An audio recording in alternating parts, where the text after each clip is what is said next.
In this video tutorial, I'm going to talk a little bit about Epic Books for Teachers. It is free for educators, which is absolutely wonderful. Many teachers use this as a way for kids to select current and engaging audiobooks or ebooks, sometimes videos, although I don't recommend using that, so they can choose during their choice time books to read. I'm going to show you how to set it up. Also going to show you some features that I like to turn on and turn off. So I search for Epic Books and you can see this comes up. I actually have an account already, so I'm going to go here, but you would sign up and it's going to ask you some questions, where you teach, what grade level, and all that kind of stuff. So go through that process. I am logged into my Google account again, as you can see, because this is going to enable me to log in with Google. That is helpful for me. So when I do that, it's going to take me to Epic. And a couple things that I would recommend, here I am in the home page here. You can see that there is a class code. Now, if you don't have a class code, you may not have set up a class code. So we'll talk about that in a moment. I like to turn off the videos, and I don't like the kids to create profiles, so I turn that off. This is going to change the grade level, and if you have a different reading level system, you can change it here, but we use Fontes and Pinnell, so we're going to leave that as is.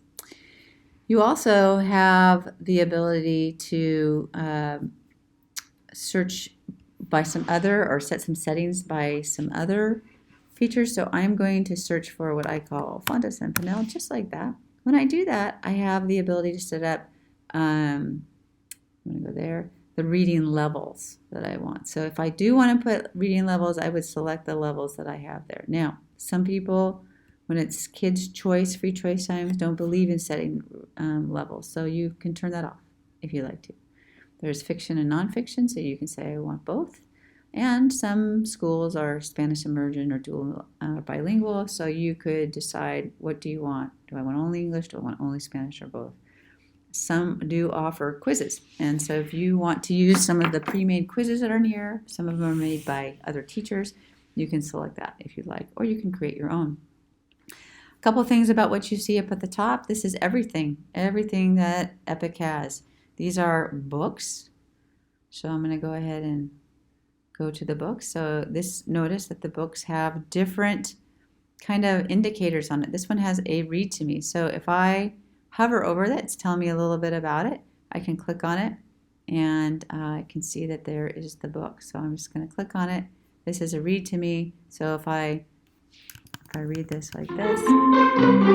Abdo Kids, The Alphabet, P by Bella Davis, Abdo Public. You're noticing that it's highlighting the words as we go through it, so that's super cool. And there's some different features over here. Do you want that turned on or not? Do you want to go full screen?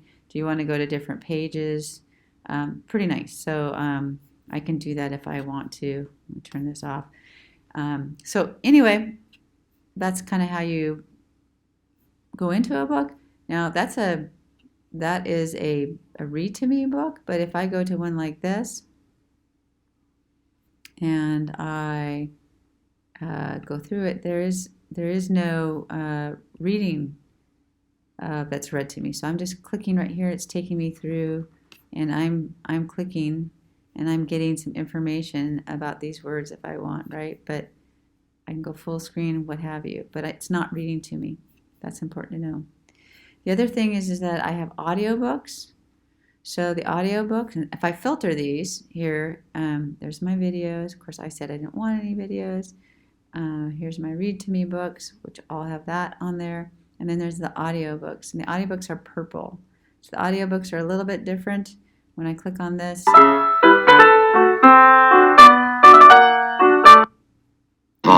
came the youngest Billy Goat Gruff to cross. So it's completely audio. So if you have the book, how great that is, because they can go through and turn the pages and such, or they can just listen to the stories. That reminds me, a headset would be a really good idea for kids during this activity as well. So collections, there are different collections that other teachers have made. And so, you notice it has different names in here. If you click on this, you can see what's inside there and such forth. If it's a favorite one of yours, you can say, oh, this is a favorite one, this thing about plants. I want to keep that. And so it's added to my favorites library. So where is that? Well, here's my library. Here's my favorites. So if I go here, you can see that collection is in there. So kind of nice to know. I also have favorite books. So I've not only have a collection, but I've selected certain books. All right, so how do I actually get my students' information in there so they can actually log in and do this assignment or activity? So if I go to the roster right here, now what you're going to see is that I have kids from last year or sample kids from last year.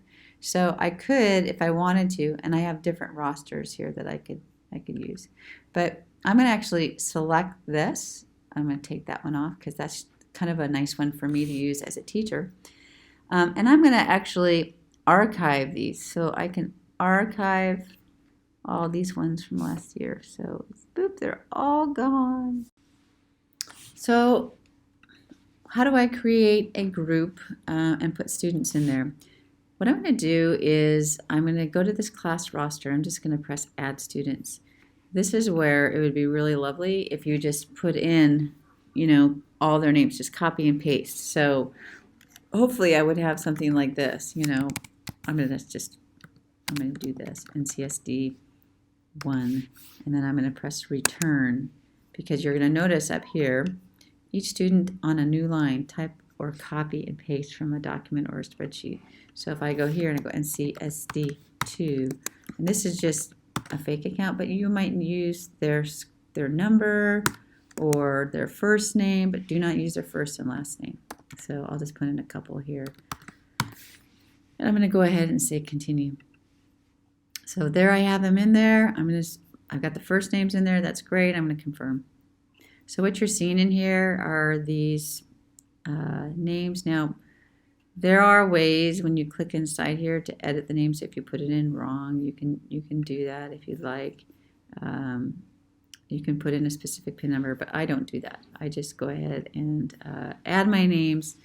And then what I do is I want my kids to log in. So you're going to notice down here that it says see how right here. So I'm just going to click that.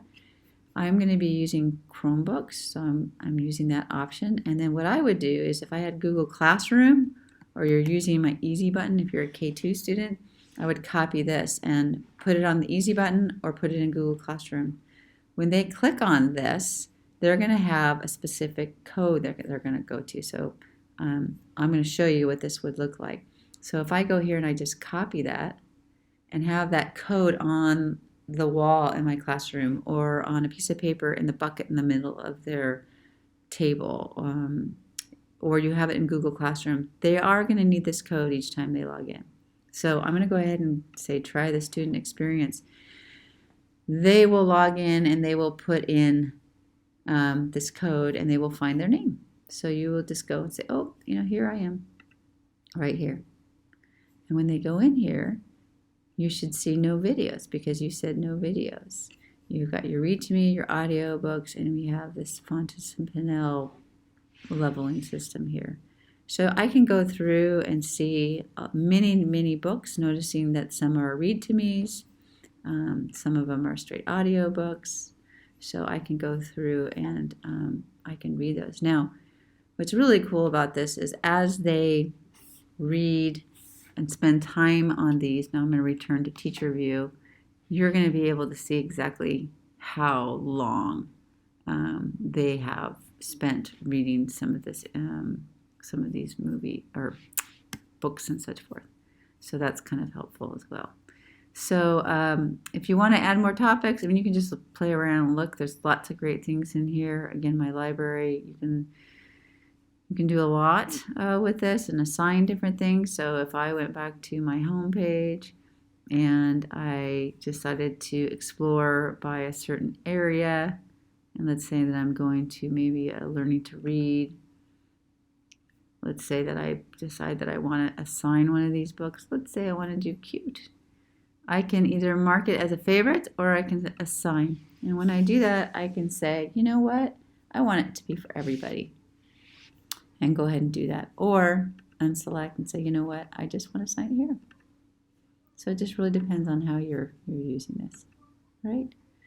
I'm gonna go back to the student logs here, right here, just so you know. It's giving me some data on here. I'm gonna copy this. There's a log instruction here again, and I can print these instructions if I want to, so you can kind of see what it looks like. I don't think necessarily that's important to do, but what I'm going to do is I'm going to go to the student login and show you what it looks like from that. So I'm going to close this, and I'm going to log out. So here I am, and I'm going to go to the login. I'm going to say that I'm a student. And this is what the kids, this is where they put in that passcode. And when they say go on a Chromebook, it's going to take them here, and they're going to see their names, and then they're going to click in right here. And it's that easy.